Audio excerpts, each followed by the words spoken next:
Hey there, Life Groups. It's Pastor Kevin here. I'm so glad that you are taking this step in being a part of a life group here at Greenbelt. I say this all the time, and I firmly believe this with all of my being, is that spiritual growth happens best in the context of meaningful relationships. This is why we are so adamant about seeing more and more people, not just simply attending on Sunday morning, but getting into a life group where people can be praying for you, walking with you, encouraging you, studying the scriptures together, because we firmly believe as we build those relationships together that we're fulfilling what the New Testament teaches us about what it means to be the church, learning to love God with all of our heart, soul, mind, and strength, and learning to love each other as we love ourselves. And you can't learn to love other people by yourself. So thrilled that you're taking this step as a group. Special thank you to those of you who have stepped up to be leaders and coordinators of your groups, or maybe you're hosting the group in your home. Just pray that God's blessing would be on you as you begin this new life group season. Also, if you are new to groups, if this is the first time that you've joined a life group, I am thrilled for you. I firmly believe if you lean into this, if you kind of just open yourself up a little bit, just try to get comfortable with the topics that are going to be covered, I firmly believe you will be richly blessed. So I'm just thrilled that you're taking this step of being in a life group this season. So we are kicking off as a church a series called What Would Jesus Undo? And we're going to spend the next 10 weeks looking at different topics from the teachings of Jesus and from the teachings of some of the apostles of what Jesus wants to undo in our lives. You see, the Christian faith isn't simply about adding to our life. We don't kind of have this very busy life and we just add Christian things on top of it. Jesus wants to do some serious heart work, some serious head work, and some serious life work in our lives. And so we're going to look over these 10 weeks over some great topics on how Jesus wants to undo many things in our lives. We're going to talk about how Jesus wants to undo fear, how he wants to undo bondage to sin, how he wants to do indifference, hypocrisy, greed, spiritual pride. Just a whole bunch of great topics like that. So I know you're going to be really blessed as you talk about these in your life group. But this week we're beginning the series off talking about what I believe is the most important thing we can talk about when it comes to what does Jesus want to undo, and that's unforgiveness.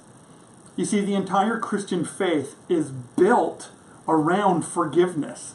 The entire Christian faith is built around not you striving and working and being a good girl or being a good boy in order to please God, and so that maybe he'll forgive you.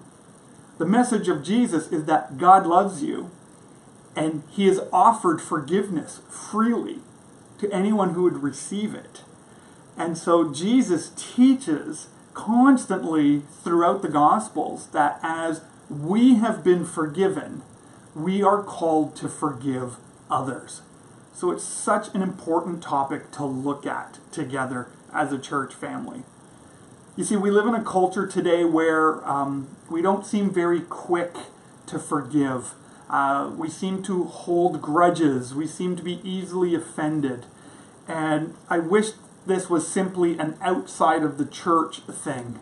I've seen so many people in my 20 years of following Jesus who get stuck spiritually because they refuse to allow Jesus to work on their unforgiveness. I have seen people who've become so hard because they refuse to forgive a family member who's hurt them.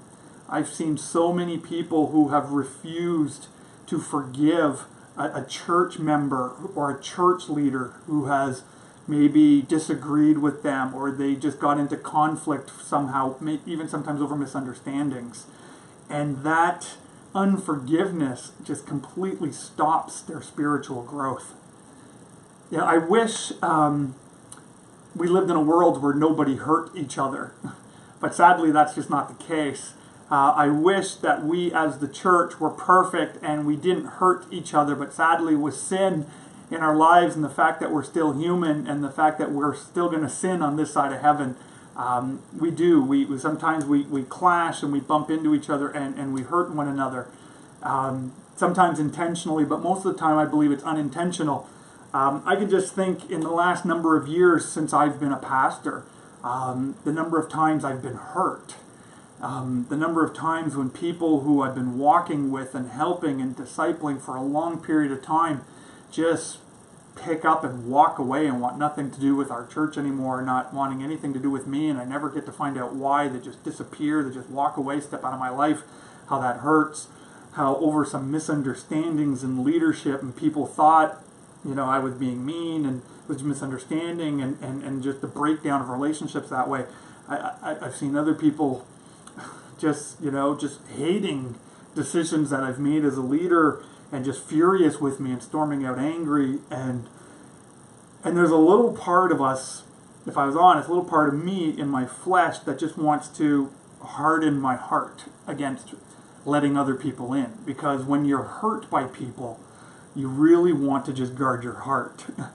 And we can set up our hearts and make our skin so thick that we don't forgive anymore. We get angry at them. We say, we didn't deserve this. We justify, we defend, right? And so as you begin this season of life groups together and you're going to talk about the unforgiveness that we receive in Jesus and how we can be living lives of forgiveness everywhere that we go. As you begin to talk about this in your group, I really hope that you'll just create that environment that welcomes that type of conversation.